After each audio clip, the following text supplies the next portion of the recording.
Sopladora, una de las centrales del complejo hidroeléctrico Paute, perdió otra turbina. Funciona con solo uno de sus 3 generadores y deja de producir 320 megavatios. El Pleno del Consejo de la Judicatura ya pasó la página sobre el escándalo que envuelve a su presidente Mario Godoy. Hoy sesionó sin mencionar su comparecencia ante la Asamblea, ni los cuestionamientos sin respuesta. Y se limitó a sancionar a funcionarios judiciales y prorrogar en funciones a varios jueces. La situación de los hospitales no mejora. Las 2 emergencias decretadas concluyeron a finales de diciembre y no se logró comprar la mayoría de medicinas que los pacientes consiguen en farmacias privadas. Poco cambia con Delcy Rodríguez al mando en Venezuela. Siguen las detenciones arbitrarias y la censura a la prensa, pese a que Estados Unidos insiste en que está al frente de la transición. 6 jóvenes de entre 17 y 25 años del cantón Pedro Carbo en la provincia del Guayas llevan 3 días desaparecidos. Viajaron en motos a la playa y no los volvieron a ver, según denuncian sus familiares. Más de 34,000 panificadores artesanales de todo el país cubrieron la demanda de la tradicional rosca de Reyes y esperan vender más de 8 millones de dólares. Los jugadores ecuatorianos Alan Minda y Jeremy Sarmiento cambian de club en el fútbol internacional. Les contaremos sus nuevos equipos. En autos clásicos, caballos, helicópteros y barcos, los Reyes Magos llegaron a diferentes ciudades del mundo para el festejo del Día de Reyes. Amigos, comenzamos con las noticias de las últimas horas aquí en Televistazo Estelar. Buenas noches y bienvenidos. Los problemas de generación eléctrica en el país se agravan por fallas técnicas. La hidroeléctrica Sopladora tiene 2 de sus 3 turbinas apagadas. Así Ecuador suma 300 megavatios diarios al déficit de energía. Veamos. En menos de 2 meses, la central hidroeléctrica Sopladora del complejo Paute sufre un nuevo desperfecto que ha obligado a parar una segunda turbina de generación de 162 megavatios. Sopladora, por ahora y durante los siguientes 7 días, dejará de generar 324 megavatios de los 490 diarios con los que aporta al sistema eléctrico nacional en condiciones óptimas. ¿Qué harán para suplir esta carencia? Las autoridades ocultan estos temas técnicos. Este reporte de indisponibilidad indica que la unidad 1 se apagó el pasado domingo al haberse detectado un ruido anormal en la turbina y al menos por una semana todo el agua que aprovechaba de la central molino se desperdicia al solo pasar por debajo de las turbinas apagadas. Esto disminuye los niveles del caudal del complejo Paute en un momento en el que el país lo que necesita es cuidarlos para no acercarse a los apagones. Sopladora tiene 3 turbinas y por ahora solo funciona una. La turbina 2 está fuera de operación desde noviembre pasado y se mantendrá así hasta marzo mientras la compañía china Harbin Electric hace las reparaciones en el eje. Ni SELEC ni SENACE se han pronunciado sobre la existencia de un plan de contingencia. La hidroeléctrica Sopladora tiene apenas 8 años de funcionamiento. Y si la falta de lluvias continúa en el Austro, en al menos 40 días se repetirá una sequía similar a la de 2024, que generó una de las peores crisis eléctricas de Ecuador. El embalse de Mazar sigue disminuyendo a pesar de las precipitaciones de los últimos días. Diego Puente con el reporte. Aunque fuertes lluvias se han registrado en el norte del país, en el Austro la situación es distinta. Ha llovido apenas 7 ocasiones en los últimos 35 días y estas precipitaciones no han sido suficientes para mejorar el caudal de sus ríos. Vientos secos del Pacífico han alejado la nubosidad de la Amazonía. En los 4 ríos de Cuenca, Tomebamba, Machángara, Yanuncay y Tarqui, son visibles las piedras que solo se pueden ver con caudales bajos. El río Tarqui ya descendió por debajo del umbral de nivel bajo, son los 2 metros cúbicos por segundo. De momento está en 1.7 metros cúbicos por segundo y se está aproximando al umbral de estiaje. Los 4 ríos que atraviesan Cuenca representan el 50% del caudal del Paute, que forma la represa Mazar, la más grande del país. A ella se observan los primeros signos de disminución del agua, a pesar de que hay órdenes para disminuir el uso de las turbinas. Solo este martes el nivel del agua cayó 1 metro. En caso de que las condiciones meteorológicas se mantengan y haya días soleados con lluvias mínimas, la probabilidad de que las condiciones hídricas se parezcan a las del 2024, cuando se produjo una de las peores crisis eléctricas, aumentan. Es decir, desde el día de hoy en adelante tenemos alrededor de 40 a 45 días bajo estas mismas condiciones hasta que volvamos a repetir un escenario similar al de 2024. El INAMI pronostica que este jueves y viernes habrá lluvias en el Austro. Se requiere al menos una semana de precipitaciones continuas para mejorar el nivel de los caudales y también de los embalses. Y la adjudicación del contrato a Progen para instalar generadores en la central Catamayo se aprobó pese a un informe técnico que recomendaba no hacerlo. En el siguiente reportaje detallamos otra irregularidad detectada por la Contraloría en ese proyecto inconcluso desde el año 2024. Las irregularidades continúan saliendo a la luz en la, hasta el momento, fracasada repotenciación de la termoeléctrica Catamayo en Loja. Un informe de la Contraloría concluyó que hubo un acuerdo económico previo entre la Empresa Eléctrica Regional del Sur, ERSA, y la estadounidense Progen, que fue la única invitada a participar. La irregularidad, según la Contraloría, es que ese acuerdo se ejecutó antes de que la oferta de Progen sea analizada por la Comisión Técnica. La Contraloría lo explica con fechas en 2024.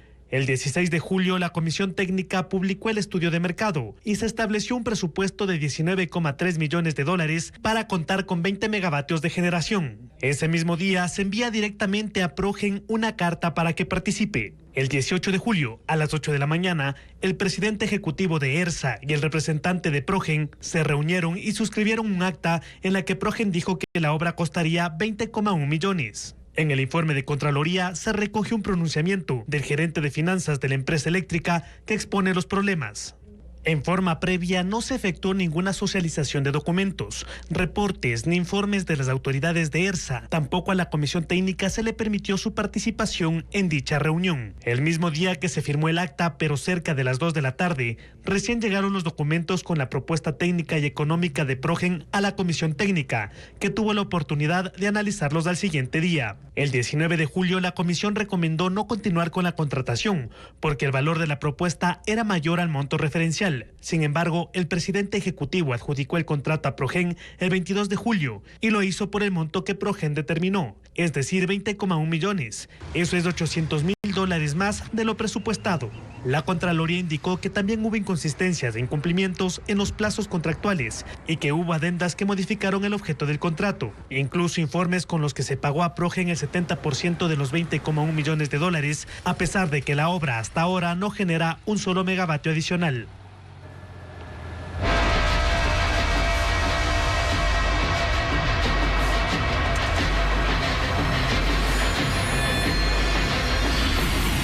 Judicatura, bañada en aceite.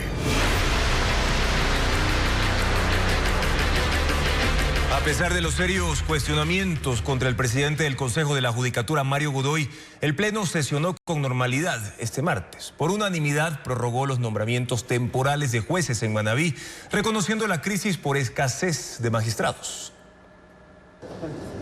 Ignorando la tormenta que lo envuelve, el Pleno del Consejo de la Judicatura sesionó por primera vez en el año. Lo hizo bajo la conducción del presidente Mario Godoy, un día después de su comparecencia ante la Asamblea Nacional. Una autoridad que, pese a los señalamientos en su gestión y pedidos públicos de renuncia, se aferra al cargo. A Godoy y al resto de vocales del Consejo, la crisis parece no incomodarles.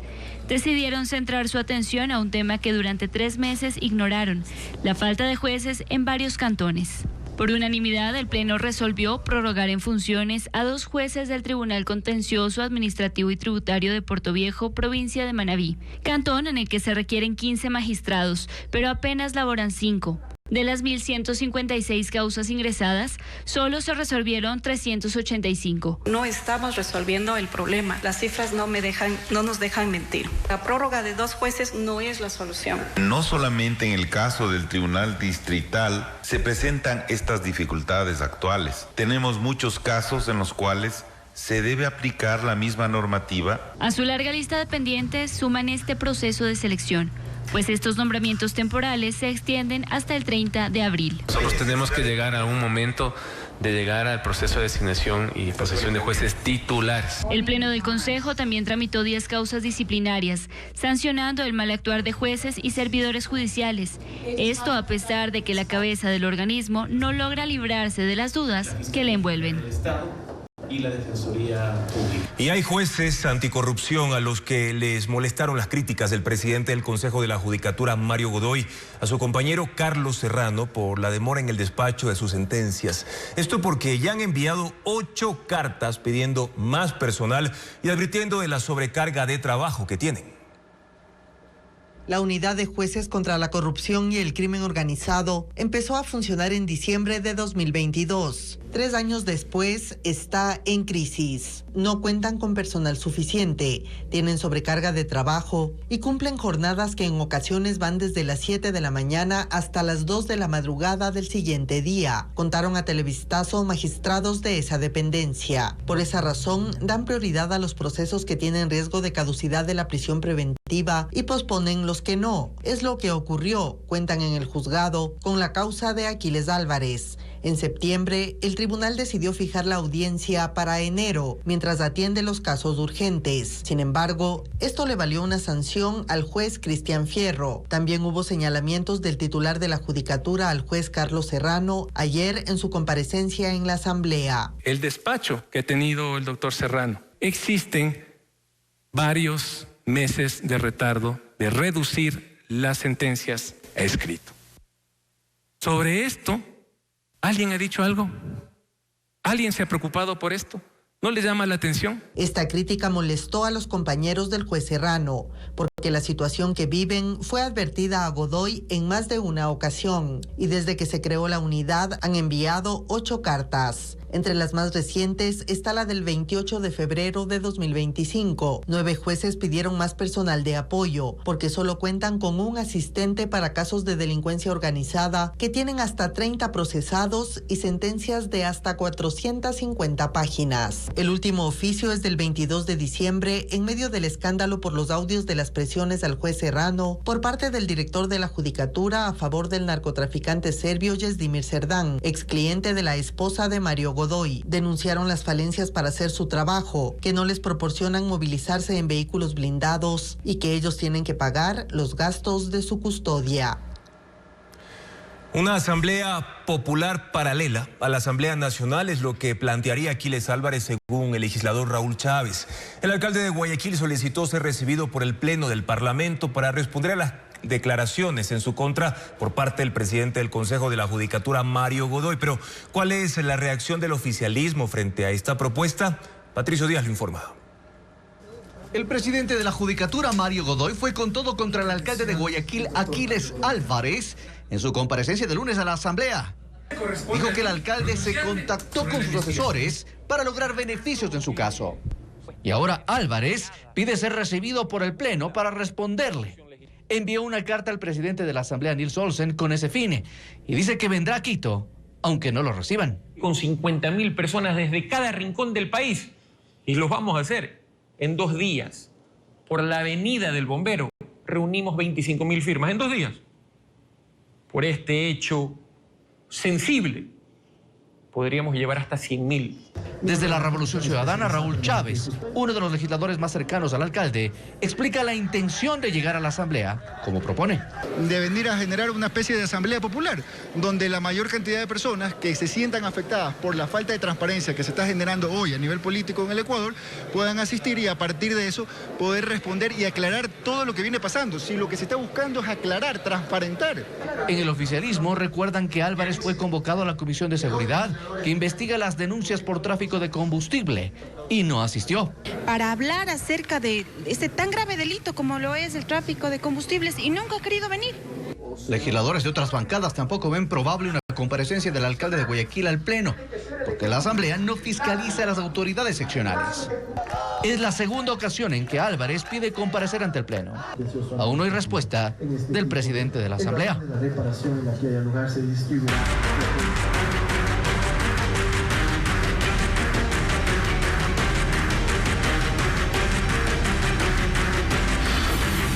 Venezuela. ¿Quién tiene el poder?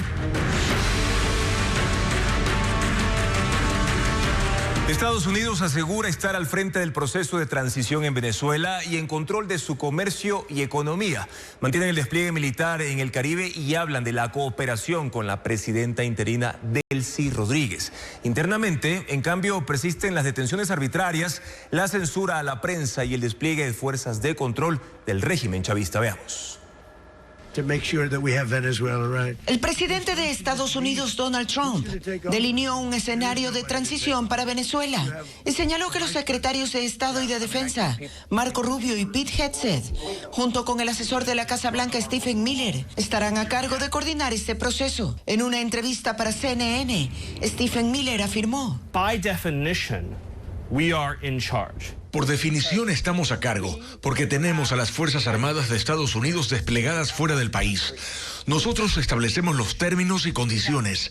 Existe un embargo total sobre su petróleo y sobre su capacidad de hacer negocios. Para comerciar necesitan de nuestro permiso. Para administrar una economía necesitan nuestro permiso. Estados Unidos está administrando el país durante este periodo de transición. Trump también aseguró que Marco Rubio mantiene contacto con la presidenta encargada, Delcy Rodríguez, quien la noche del domingo, a través de redes sociales, se mostró dispuesta a colaborar con Estados Unidos. Pero internamente el control sigue a cargo de la estructura chavista, con intimidación y represión. Fuerzas de seguridad retuvieron a unos 14 periodistas de medios nacionales y extranjeros. Así lo informó el Sindicato de Trabajadores de la Prensa de Venezuela. Esto ocurrió mientras cubrían la instalación del nuevo periodo de sesiones de la Asamblea, de amplia mayoría oficialista.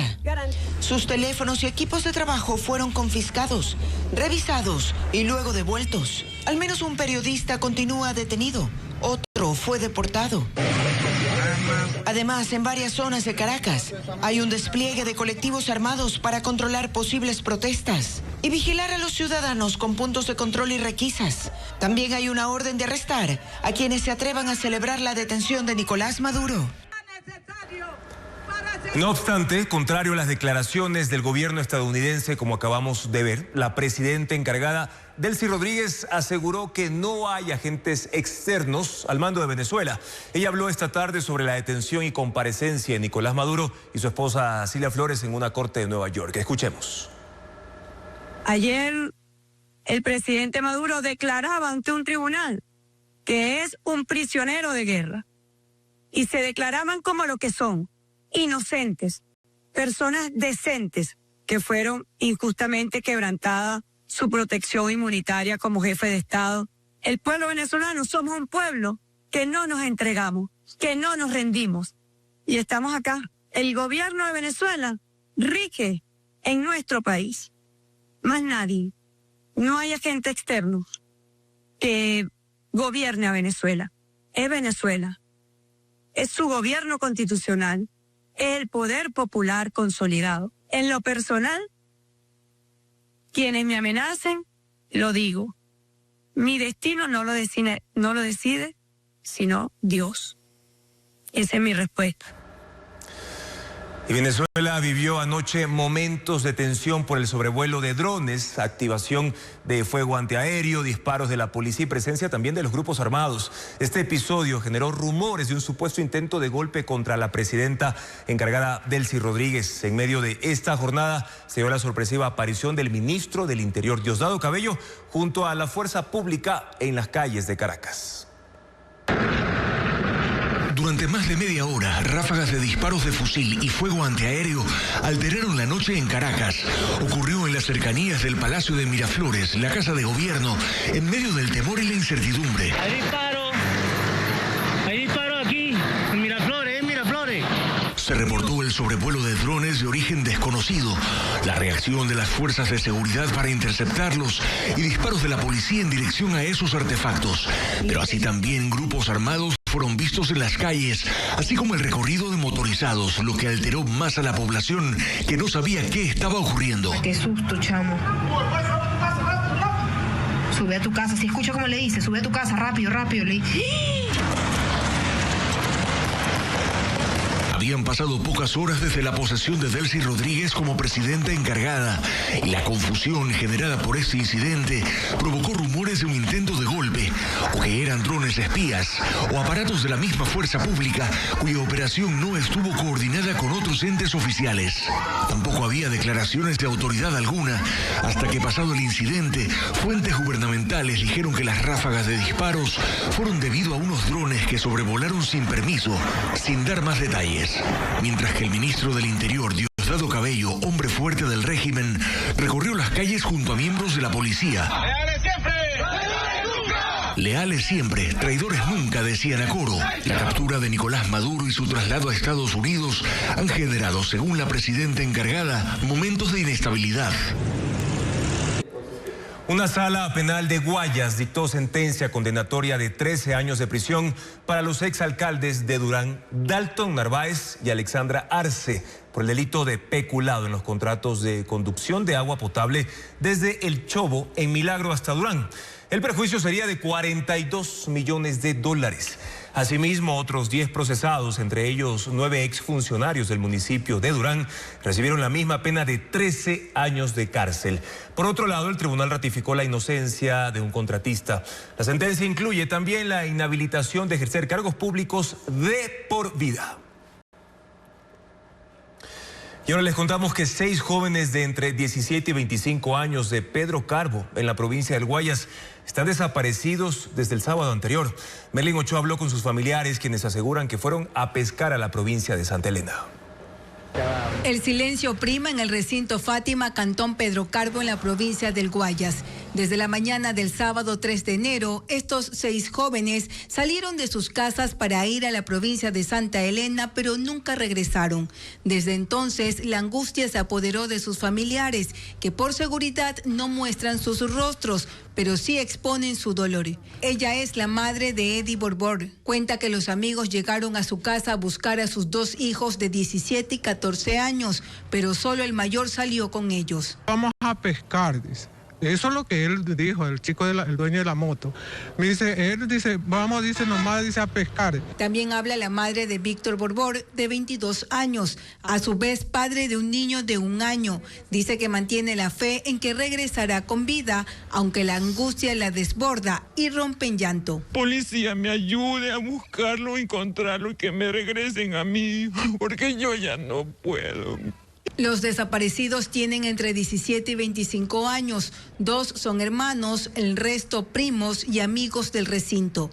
La última comunicación fue al mediodía del sábado. No tuvieron más contacto con ellos. Los 6 hombres en 3 motos tomaron la vía El Palmar, un corredor estratégico que conecta a Pedro Carbo con la provincia de Santa Elena. Ahora es una ruta rural que concentra toda la atención de la comunidad. El domingo los bomberos realizaron búsquedas durante 8 horas y llegaron hasta Colonche, en Santa Elena. Con equipo de rescate, cuerdas, equipo prehospitalario, camillas, en el caso de que en la vía pues se los encuentre heridos o afectados por algún tipo de siniestro de tránsito. El lunes, el Cuerpo de Bomberos de Colonche confirmó el hallazgo de una de las motos incinerada. Las familias de 4 de los 6 desaparecidos presentaron denuncias. Bomberos y policías mantienen operativos en Guayas y Santa Elena. Para los habitantes de Fátima, una comunidad agrícola, cada minuto cuenta y cualquier dato puede ser vital. Al menos $32.000 millones en exportaciones no petroleras proyecta el Ministerio de Comercio Exterior para 2026. El valor podría incrementarse si la Corte Constitucional agiliza el trámite de validación del Tratado de Inversiones con Emiratos Árabes Unidos, que abriría las puertas para la suscripción de instrumentos similares con otras naciones. Si el 2025 fue un buen año para las exportaciones no petroleras, el 2026 se prevé que la tendencia continúe. El Ministerio de Comercio Exterior proyecta un crecimiento de al menos un 10% de esas exportaciones y tienen bastante claro en qué se va a apalancar esa tendencia. Número 1, la diversificación de de los mercados a los que el Ecuador llega, y por ello estamos trabajando en 15 diferentes procesos, en este momento en 15, que esperamos concluir 7 procesos este año. El gobierno le apunta además a que se abra una puerta legal que permita la suscripción de nuevos tratados de inversión con otros países y bloques comerciales que permitan romper con la dinámica de baja inversión extranjera directa que acompaña desde hace años al Ecuador. Ya se presentó en la Corte el Tratado Bilateral de Inversiones con Emiratos, que esperamos que sea ratificado muy pronto, y eso va a abrir la llave para que otros acuerdos en curso, ¿no es verdad?, también ingresen y sean ratificados. Tenemos con la Unión Europea, tenemos en este caso el CIFA, ¿no?, que es el acuerdo de inversiones sostenibles, ¿no?, con Europa, ¿no? Pues esto también traería inversiones al Ecuador, inversiones de calidad. El régimen señala también que busca incentivar las exportaciones de medianas y pequeñas empresas. La estrategia es diversificar la canasta de productos. En 2025, 48 empresas realizaron su primera exportación y 145 se incorporaron al sistema de acompañamiento empresarial. Estas concretaron negocios por $345 millones. Y este 2026 se busca romper esa referencia. El objetivo para este año es de que las exportaciones en MIPYMES, con el apoyo del Ecuador, sean de $1.000 millones. De esta forma, se aspira a que en el 2026 las exportaciones no petroleras sean al menos de $32.000 millones, con todo el componente de inversiones locales y generación de empleo que ello implica. Seguimos informando, amigos. Gracias por su sintonía. María José Pinto asistió a su primer acto público desde que recibió el encargo de la presidencia. Entregó equipamiento y un nuevo sistema de identificación balística para la Policía Nacional. Paul Romero cubrió el evento y tiene más detalles. La ceremonia de entrega de equipos para el fortalecimiento operativo y logístico de la policía fue el primer evento público de la presidenta encargada María José Pinto. Este martes asistió a la Escuela de Policía Enríquez Gallo en Puzuquí con los ministros del Frente de Seguridad, la cúpula de la Policía y Fuerzas Armadas. Para mejorar los resultados de los operativos e investigaciones contra la delincuencia, el gobierno entregó 264 motos, 2.404 radios, 528 cascos y 264 guantes de protección. La seguridad es una prioridad nacional porque es la base sobre la que se construye el desarrollo, se fortalece la inversión y se garantiza la tranquilidad de las familias ecuatorianas. El 2025 fue el año más violento en la historia del Ecuador, con más de 9.000 asesinatos, que ubicó al país entre los más peligrosos del mundo. Sin embargo, el ministro del Interior, John Reinberg, dijo que sí existen resultados, porque fueron detenidos 20 objetivos de alto valor y 153 de intermedio valor, cabecillas de organizaciones criminales. En la ceremonia, el gobierno también entregó un nuevo sistema de identificación balística para investigación forense. Aporta insumos técnicos de alto valor probatorio para la Fiscalía y fortalece la sustentación de los casos ante la justicia. Las autoridades no especificaron el monto de inversión en el nuevo sistema y equipamiento para la policía.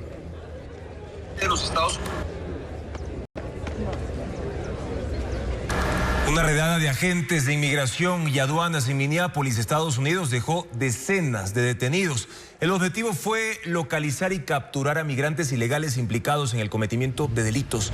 La secretaria de Seguridad Nacional, Kristi Noem, condujo la operación y en sus redes sociales publicó el video sobre la detención de un ecuatoriano condenado en el país por robo y extorsión. También tiene una orden de arresto por asesinato y asalto sexual. Su identidad no ha sido revelada y tampoco su destino.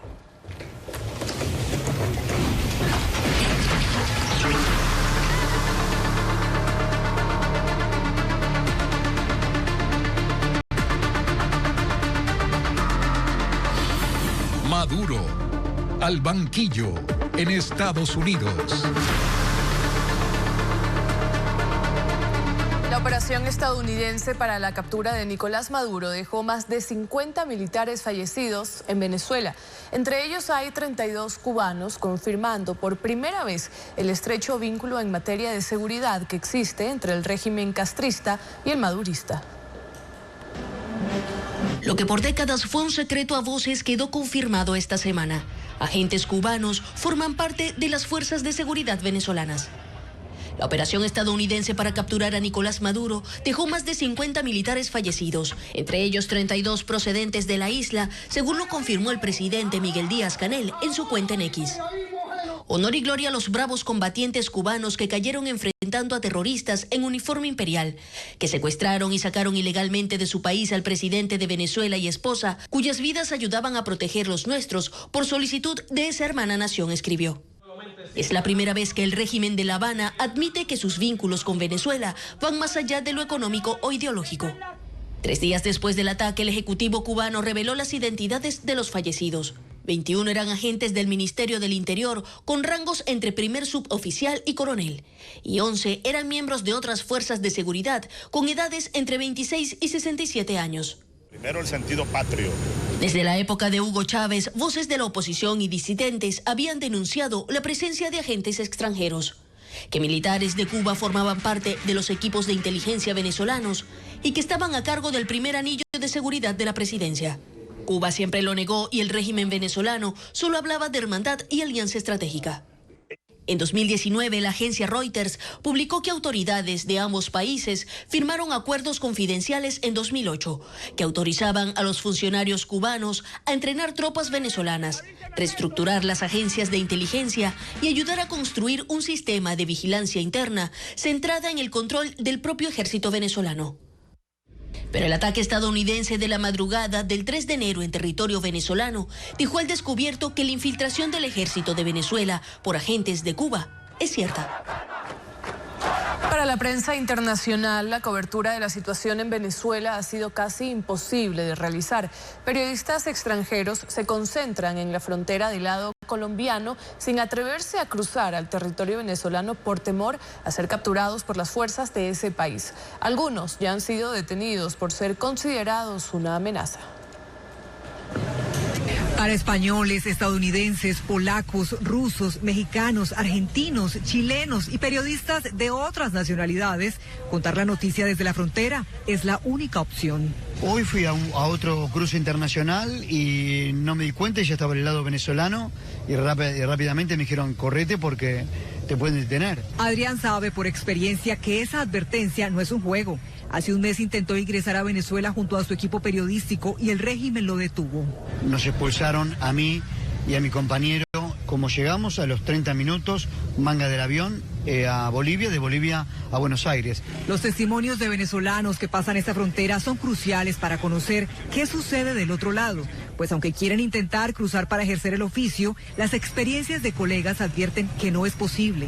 Roberto también lo vivió. Estuvo más de 6 horas detenido por agentes de contrainteligencia militar. Dependía de la decisión de un agente de la contrainteligencia militar venezolana que me diga, agarra tus cosas y ándate, o te quedas acá por tiempo indefinido. La captura de Nicolás Maduro, el futuro político del vecino país y las implicaciones que estos cambios traerían para la región, tienen por primera vez al puente Simón Bolívar convertido en un centro de noticias con transmisiones en vivo, constantes para el mundo. Todos vinimos a cruzar a Venezuela. Como no hay transporte aéreo, llegamos acá y nos encontramos que es imposible cruzar.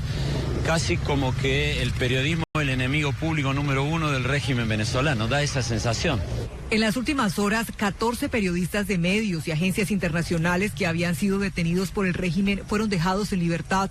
Los comunicadores denunciaron que fueron interrogados, accedieron a información personal y les prohibieron hacer transmisiones.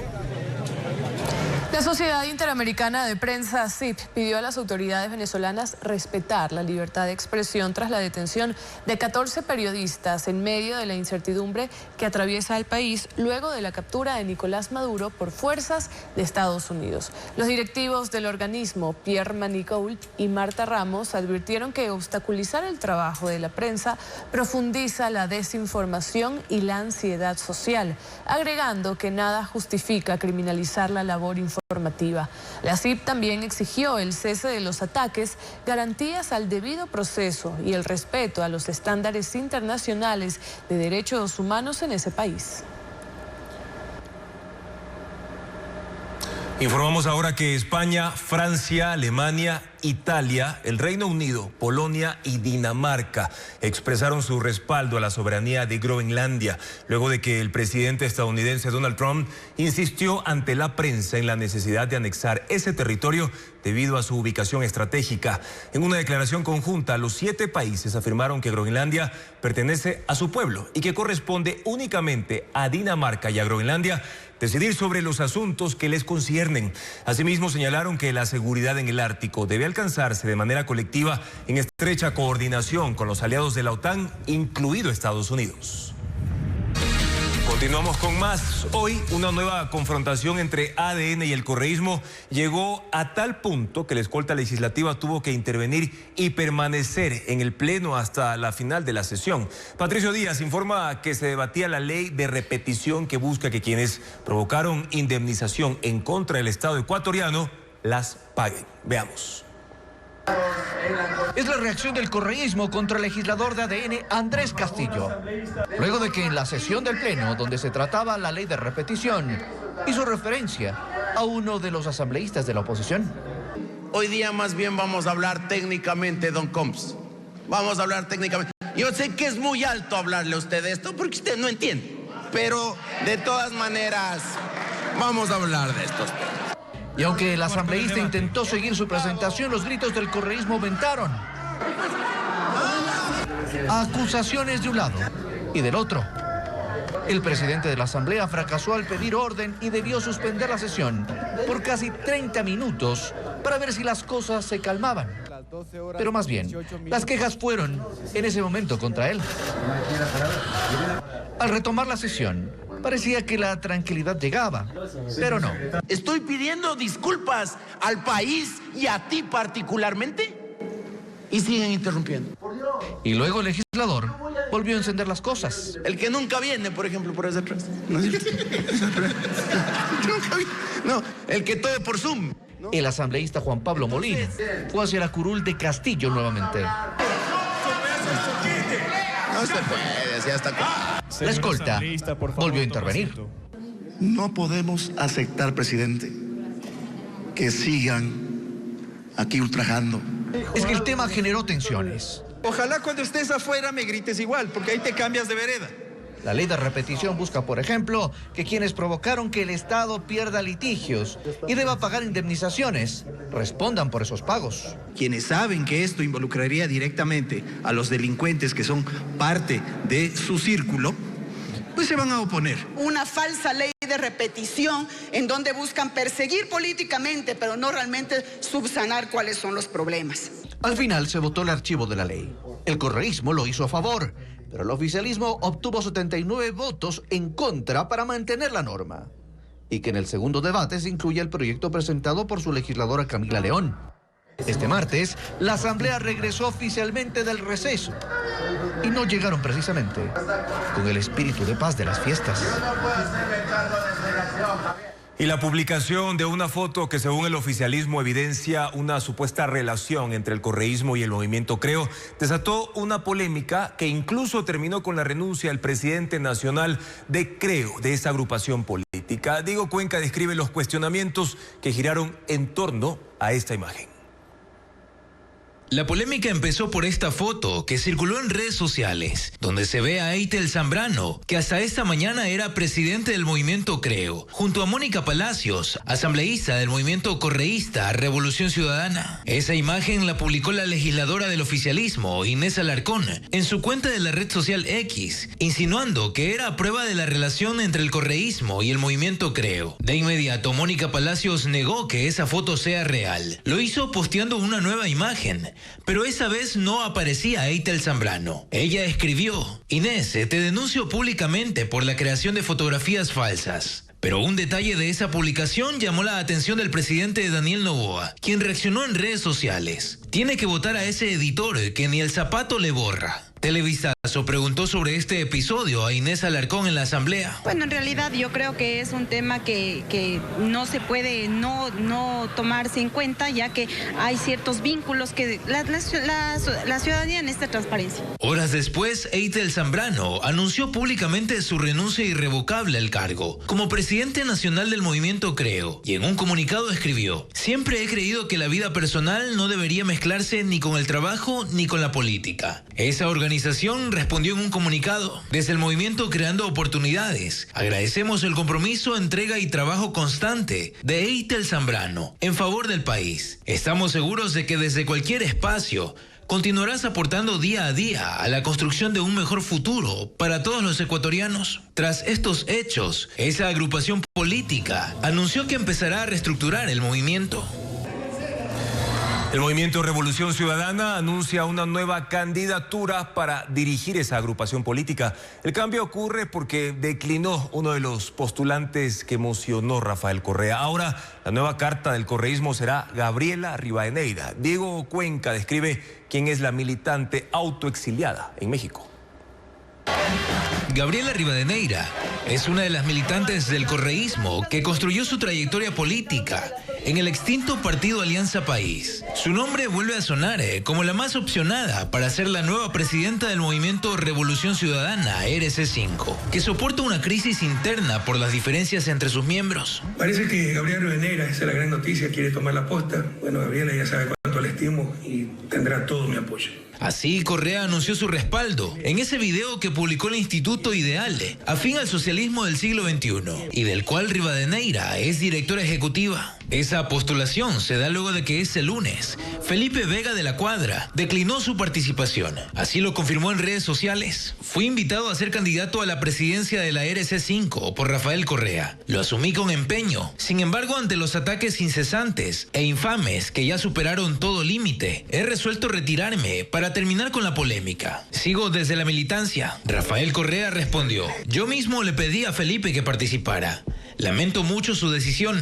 Era un gran candidato. Vega de la Cuadra es escritor y psicólogo y ocupó cargos públicos en los gobiernos de Fabián Alarcón, Alfredo Palacio y Lenín Moreno. Por ahora, Gabriela Rivadeneira se perfila como la figura fuerte del correísmo. Ya tiene experiencia en cargos clave. Entre el 2013 y 2017 fue presidenta de la Asamblea Nacional. En 2019 denunció hostigamiento del gobierno de Lenín Moreno y se refugió en la Embajada de Ecuador en México. En el 2020 viajó a ese país tras recibir el asilo político del entonces presidente de esa nación, Andrés Manuel López Obrador. Estos cambios ocurren a 2 semanas de la Convención Nacional del Movimiento Revolución Ciudadana, que se realizará en Manta el 17 y 18 de enero. Y aún no se ha confirmado si Rivadeneira estará de manera presencial o vía telemática para participar de las votaciones internas de sus militantes. Así, el correísmo intenta reconfigurarse tras perder otras figuras relevantes como Marcela Aguiñaga, quien se desafilió del movimiento.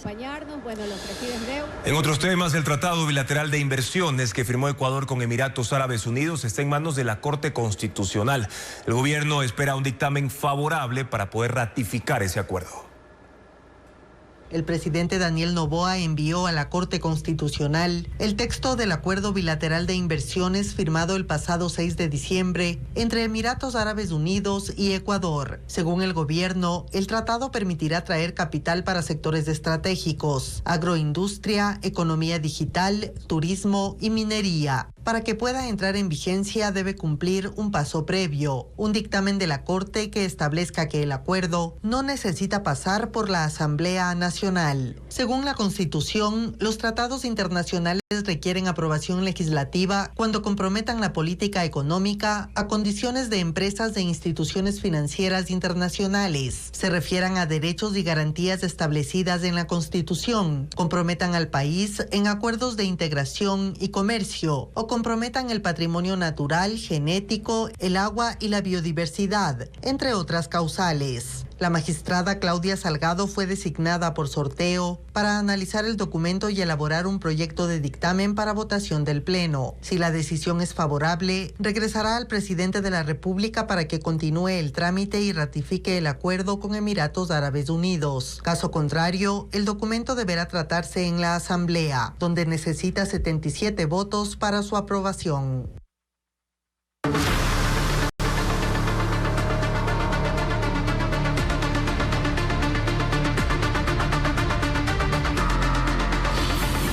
Maduro al banquillo en Estados Unidos.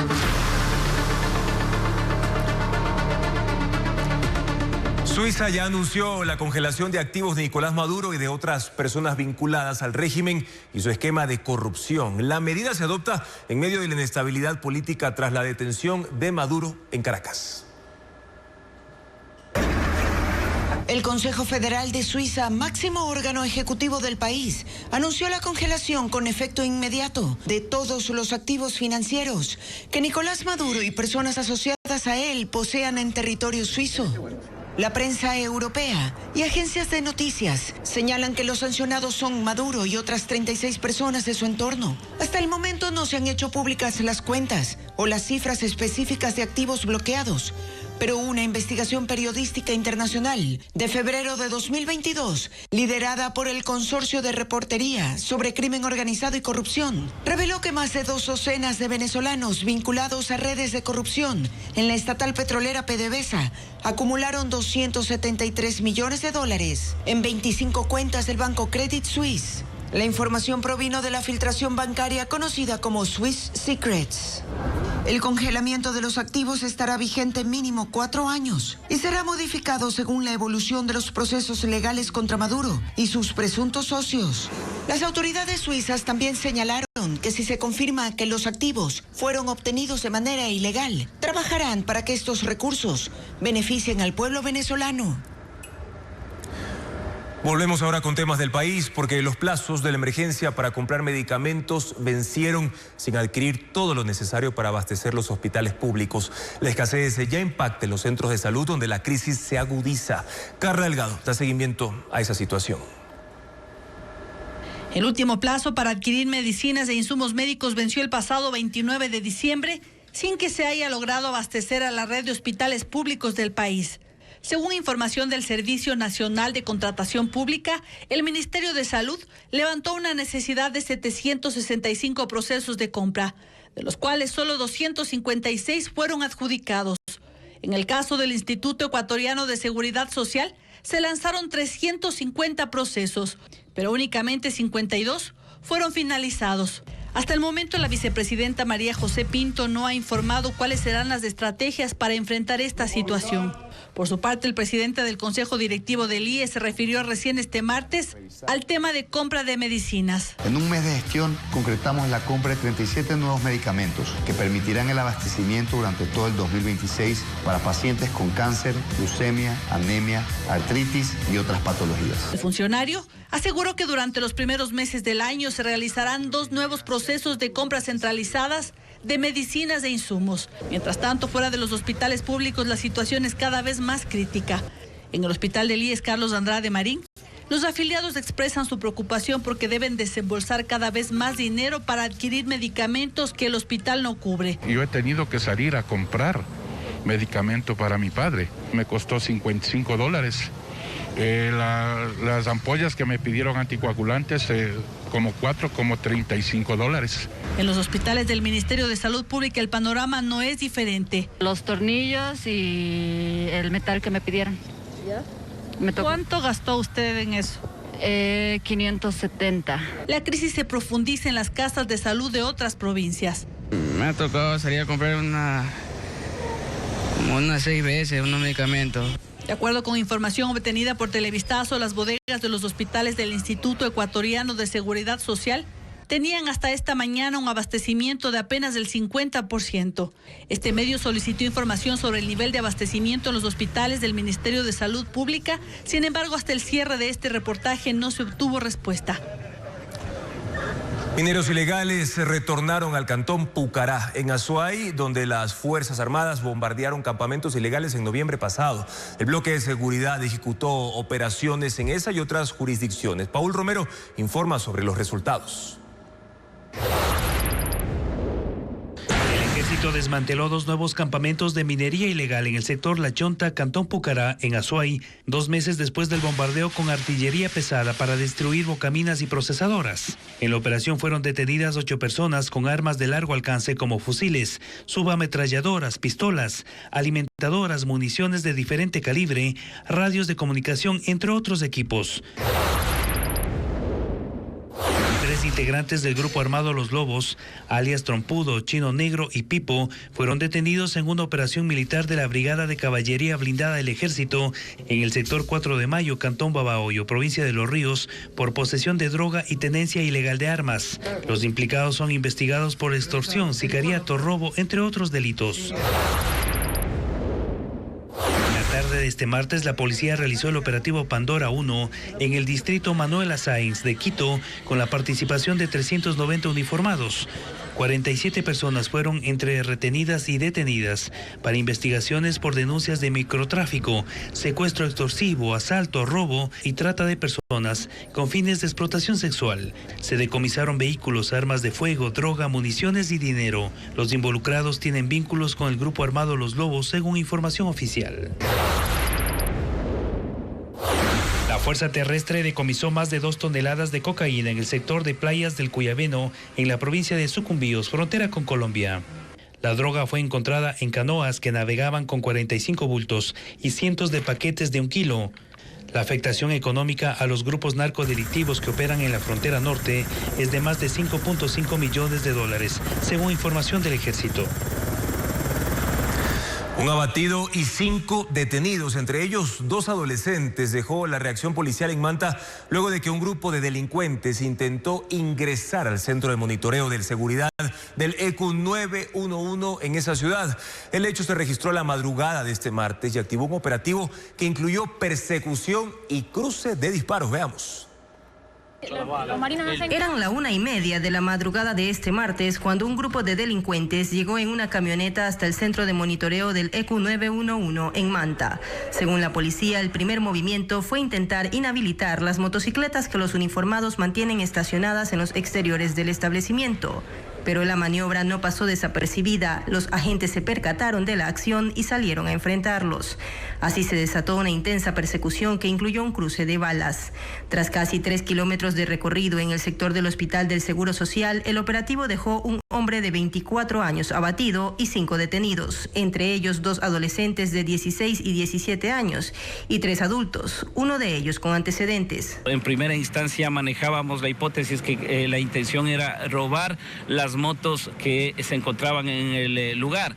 Creo que la intención era tomarse o entrar por, no sabemos exactamente con qué intención, al ECU 911. La policía incautó una camioneta, 3 motocicletas, 2 armas de fuego y varios celulares que forman parte de las evidencias. En las próximas horas, los detenidos tendrán audiencia de formulación de cargos. Hasta el momento no se ha informado oficialmente cuál será el delito que se les impute. La policía confirmó además que amplió los allanamientos hasta el cantón Portoviejo, de donde son oriundos los sospechosos, y que se reforzó la seguridad en el centro de monitoreo de Manta, desde donde se coordina la videovigilancia con más de 150 cámaras, en una de las zonas más golpeadas por la violencia en Manabí. El alcalde de La Libertad guarda silencio sobre la cuestionada venta de un terreno municipal a una joven de tan solo 24 años de quien no se conoce cómo obtuvo los fondos. Este martes ella aseguró que han suplantado su identidad, pero un concejal ya envió una alerta a la Unidad de Análisis Financiero, a la UAFE, para que investigue sobre este caso. Más información con Luis Alfredo Zúñiga. Pasan los días y las interrogantes continúan en el caso de la cuestionada venta de un terreno municipal en La Libertad, provincia de Santa Elena. Y las preguntas no se resuelven porque el silencio ha predominado. El alcalde Francisco Tamariz ha optado por no pronunciarse. La última vez fue el 29 de diciembre y desde entonces ha guardado silencio pese a la insistencia de este noticiero. Quien sí habló este martes fue la compradora, la joven libertense Jenny Ramírez, de 24 años, quien, al menos en los documentos, consta como la persona que propuso realizar un proyecto agroturístico. El Cabildo aceptó vender en $2.7 millones el predio que ocupa una extensión de 93 hectáreas, un espacio en el que entrarían entre 50 y 60 canchas de fútbol profesional. La transacción se aprobó pese a que nunca le solicitaron a la supuesta compradora presentarse en persona a exponer su propuesta, como sí lo tendrían que hacer, y lo han hecho otras personas por compras mucho más pequeñas. Tampoco le preguntaron el origen del millonario monto a una joven que se graduó apenas en 2025 como licenciada en educación. En LinkedIn solo muestra experiencia de 3 años en atención al cliente y tiene un RUC suspendido por cese de actividades, además de un RIMPE que solo estuvo activo un mes, entre julio y agosto del 2025. El medio digital La Defensa logró encontrar a Ramírez en Santa Elena. Dijo que ella no compró el terreno, que su identidad fue suplantada. Porque me robaron mis papeles hace tiempo. Ya tengo abogadas por ese tema, entonces en realidad no sirve. Y sí, por eso ya tengo mis abogadas ahí y ya ellos se están encargando del mío. Ramírez fue encontrada trabajando en una cafetería muy cercana al municipio. Si lo que aseguró es cierto, levanta más interrogantes, ya que el alcalde Francisco Tamariz ha afirmado que sí dialogó con ella para la venta del terreno. A la par, el concejal Bruno Dedé, uno de los que hizo la denuncia pública del caso, ha enviado una alerta a la Unidad de Análisis Financiero UAFE, solicitando que se investigue. La Superintendencia de Ordenamiento Territorial, Uso y Gestión del Suelo también anunció una investigación de oficio al municipio de La Libertad. La Comisión Interamericana de Derechos Humanos otorgó medidas cautelares a favor de los presos de la Penitenciaría del Litoral. Este organismo considera que se encuentran en una situación de gravedad y urgencia debido al hacinamiento y propagación de enfermedades como, por ejemplo, tuberculosis y también desnutrición crónica. Pese Granja con el informe. La Penitenciaría del Litoral es la cárcel con el mayor número de muertes, atribuidas principalmente a enfermedades como la tuberculosis y la desnutrición crónica. Hasta finales de 2025 se contabilizaron aproximadamente 1,000 decesos. Ante esta crítica situación, la Comisión Interamericana de Derechos Humanos, CIDH, otorgó medidas cautelares para su población, debido a que enfrentan un riesgo grave y urgente por el hacinamiento superior al 80% y la proliferación de enfermedades. Según el organismo, este y otros problemas se agravaron tras la militarización, pues uniformados asumieron funciones que debían cumplir personal técnico del SNAI y Ministerio de Salud. Las Fuerzas Armadas deben estar encargadas de la seguridad. El tratamiento debe estar a cargo de funcionarios civiles de las instituciones públicas del Gobierno Nacional. La CIDH solicitó al Estado ecuatoriano que hasta el próximo 20 de enero responda a las acciones que implementó para evitar más muertes, para garantizar el acceso a fármacos contra la tuberculosis, el ingreso de abogados y familiares y la entrega de agua potable y alimentación de calidad. La alimentación, el problema es que no llega de manera individual a las personas privadas de libertad. Eso es un problema de falta de voluntad política. Pedimos al SNAI de que venga la comida empaquetada en una sola tarrina de 1.8 desde la regional. También Ecuador deberá responder a esta organización internacional. ¿Cuándo podrá cumplir con una visita in situ al penal para verificar la implementación de estas acciones? Y ahora retomamos la información sobre Venezuela porque el gobierno de Estados Unidos informó que ya llegó a un primer acuerdo con ese país para que provea entre 30 y 50 millones de barriles de alta calidad al gobierno norteamericano. Aunque los términos específicos de este acuerdo aún no son públicos, el presidente de Estados Unidos, Donald Trump, informó hace poco que comprará el crudo a precio de mercado, pero el dinero que se pague será directamente controlado por la Casa Blanca para que sea invertido en Venezuela de acuerdo a sus criterios. Nicolás Maduro y su esposa Cilia Flores permanecen en la única prisión federal de la ciudad de Nueva York. Es el centro de detención metropolitano de Brooklyn por el que han pasado presos de alto riesgo. Estefanía Arias describe cómo es el interior de este edificio que en más de una ocasión ha sido denunciado por hacinamiento. Nicolás Maduro y su esposa, Cilia Flores, pasaron de la noche a la mañana del Palacio de Miraflores en Venezuela al Centro de Detención Metropolitano de Brooklyn, que en más de una ocasión ha sido calificado como el infierno en la tierra. La única prisión federal de Nueva York, o MDC por sus siglas en inglés, funciona desde 1994. Es un edificio de 9 pisos en una zona industrial que alberga 1.239 presos entre hombres y mujeres, cifra que rebasa su capacidad límite de 1.000, según la Oficina Federal de Prisiones. En su interior, las celdas tienen no más de 5 metros cuadrados.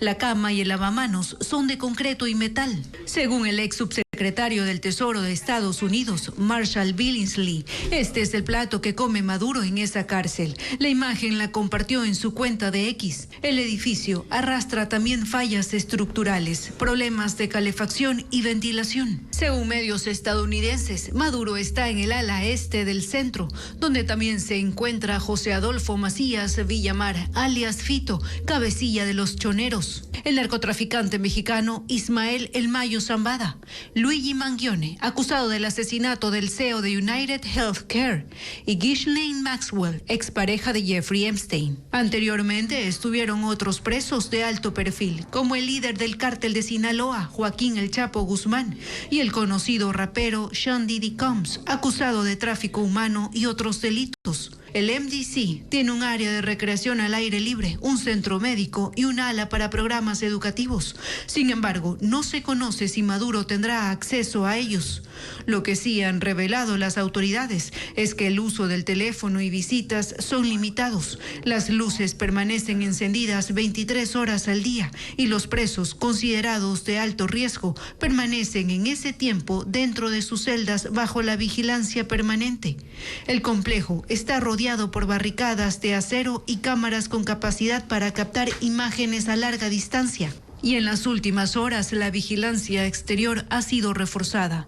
El sistema penitenciario de Estados Unidos impone medidas especiales de seguridad, como restricción en las visitas, control del correo y monitoreo constante para evitar que el detenido mantenga contacto con el exterior y continúe operando desde la prisión. ¿Cuánto tiempo estarán aquí Maduro y su esposa? Pues todo dependerá del tiempo que dure el juicio.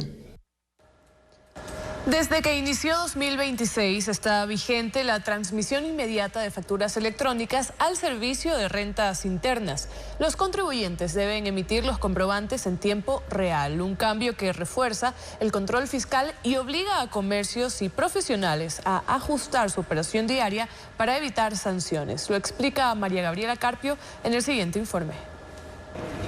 Desde el pasado 1 de enero en Ecuador rige un cambio clave en la facturación electrónica. Ahora las facturas, comprobantes de retención, notas de crédito, entre otros documentos, deben emitirse, transmitirse y autorizarse en tiempo real, es decir, en el momento en el que se realiza una venta o se presta un servicio. La medida fue establecida mediante una resolución del Servicio de Rentas Internas, que eliminó el plazo de hasta 4 días que antes existía para enviar una factura electrónica. Por eso era usual que realicemos la compra en una cafetería, en un restaurante, y después de un par de días recién recibíamos la factura en nuestro correo electrónico. Ahora no. Nosotros realizamos la compra en las cafeterías, restaurantes, bares, incluso en las tiendas de ropa, y en este momento de forma inmediata ya tenemos nuestro comprobante en el correo. Sin embargo, el incumplimiento de esta obligación puede derivar en sanciones económicas, calculadas en función del sueldo básico y del tipo de contribuyente. Por cada comprobante que yo no entregue, si es que soy un gran contribuyente, voy a tener una sanción de $9,640. Si es que soy una persona que estoy considerada como un negocio popular, que son las tiendas, los bazares, la normativa indica una remuneración básica unificada. Esto quiere decir $482. Pese a la mayor exigencia tecnológica, la especialista tributaria Yael Fierro señala que existen herramientas para cumplir con la norma, incluso para pequeños comerciantes. Los profesionales, los comerciales, los artesanos, de manera general, ellos utilizan mucho el sistema de facturación electrónica gratuito del SRI y lo están haciendo incluso a través de su celular. Ingresan a la página del SRI con su usuario y contraseña que ya se guarda en el teléfono y emiten la factura en cuestión de minutos. Según el SRI, el objetivo de esta medida es modernizar el sistema, fortalecer el control fiscal y garantizar que la información tributaria se registre en tiempo real mediante cruces automáticos de datos entre instituciones públicas. Entre música, danza y símbolos heredados, Ipiales fue escenario del Carnaval Multicolor de la Frontera, una celebración que reunió a comparsas y carrozas gigantes en su jornada más representativa, el magno desfile. Miles de asistentes ecuatorianos cruzaron la frontera para ser parte de esta fiesta colombiana. Entre tambores e instrumentos de viento que marcaron el ritmo, las murgas tradicionales de Colombia repartieron alegría. Fue la fiesta del Carnaval Multicolor de la Frontera en Ipiales, Nariño, que este martes tuvo su denominado magno desfile, donde 1000 danzantes recorrieron 3 kilómetros entre pasos y gritos. Durante 6 horas, 80 delegaciones destacaron su identidad cultural con danzas de chalinas al viento, sombreros de paño, leyendas de brujas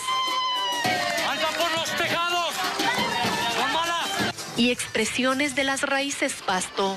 Somos indígenas, queremos rescatar esos valores. ¿Qué nos han enseñado nuestros indígenas? Cultura, arte, medicina. Las comparsas avanzaron con personajes que vistieron coloridos trajes de fantasía. Reencuentro con los seres que ya trascendí. Y danzantes que cargaron en sus espaldas diseños que pesaron hasta 40 kilos. Se une el amor a nuestro pueblo, se une el amor a nuestras raíces y a todo lo que nos representa. Luego hicieron su esperado paso las 9 carrozas gigantes, estructuras que se elaboran durante 12 meses, dando vida a rostros, dragones y otros personajes. Según la Municipalidad de Ipiales, más de 20.000 ecuatorianos llegaron a esta tradicional fiesta con un siglo de historia. Decirles, este es nuestro carnaval. Esta es Ipiales, una tierra de artistas magníficos, maravillosos en todas las áreas. Así que bienvenidos ustedes. Alrededor de 10.000 vehículos provenientes de Ecuador cruzaron la frontera para sumergirse en la fiesta del carnaval, donde el aire se llenó de música y espuma.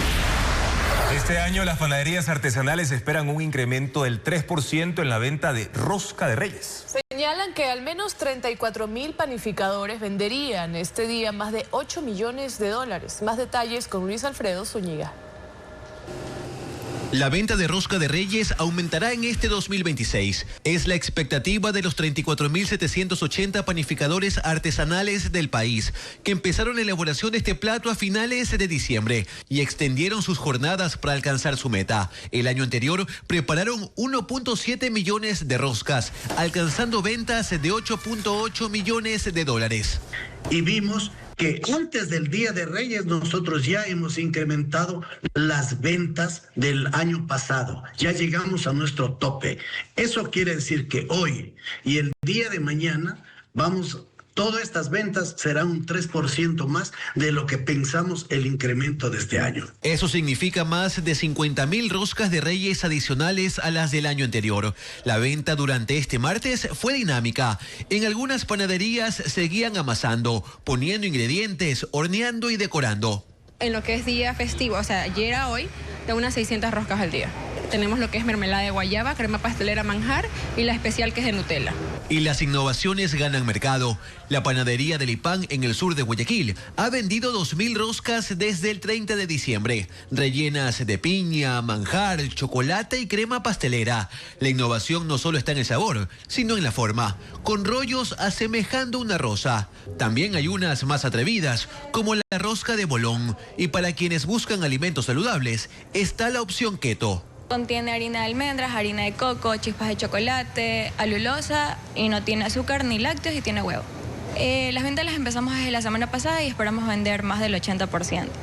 Una tradición que gana espacio y está en la vitrina de locales en centros comerciales u hoteles, generando ventas millonarias al gremio panificador.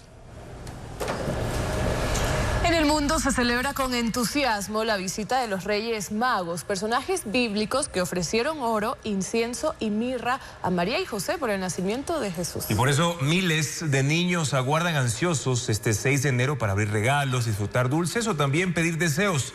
Jorge Luis Vaquerizo, con imágenes de Tele5 y TV Azteca, presenta los principales eventos en honor a la epifanía de los 3 personajes. Muchos países celebran con la misma energía el Día de los Reyes Magos, símbolos de sabiduría, maestros del descubrimiento y guías hacia la lucidez. En Huelva, España, los magos de Oriente llegaron acompañados de la ilusión de la estrella de Belén en un barco. Cientos de niños y adultos esperan cada año la llegada de Melchor, Gaspar y Baltasar en el muelle. En Mallorca, la magia también inició en el mar. Los reyes saludaron desde un bote ante cientos de entusiastas antes de pasear por las calles de La Palma. En San Sebastián, la comitiva real paseó por las calles de la ciudad, saludando a niños y niñas sobre los autos clásicos descapotables. En total se repartieron 2 toneladas de caramelos a las personas que llegaron a saludar. En Logroño, al norte de España, los 3 Reyes Magos llegaron en un helicóptero militar y aterrizaron en el Estadio de las Gaunas, en donde esperaban 15,000 personas. El show aéreo incluyó música, baile y juegos. En Sevilla, a caballo, así lideraron los Reyes Magos la caravana de hermosas carrozas en su honor. La colorida procesión por la Epifanía de Jesús, uno de los eventos más esperados del año, estuvo llena de música, regalos y magia.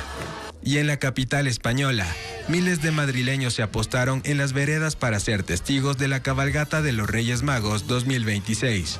El gran desfile rinde homenaje a la revelación del nacimiento del Hijo de Dios. Pero también en América, los niños disfrutaron de los Reyes Magos en el Palacio Postal de la Ciudad de México. La oficina de correos se iluminó con los deseos de los más pequeños, quienes escribieron y dibujaron sus anhelos en cartas antes de tomarse una foto con los Santos Reyes. Amigos, gracias por su sintonía. Mañana en Contacto Directo, Hernán Salgado, expresidente de la Corte Constitucional, para analizar la crisis en la justicia con una judicatura bañada en aceite. Además, nos acompañará René Betancourt, experto en Derecho Penal Internacional, para analizar la intervención de los Estados Unidos en Venezuela. ¿Qué relevancia tienen organismos como la ONU y la OEA en este contexto? Los esperamos. Gracias por habernos acompañado. Buenas noches.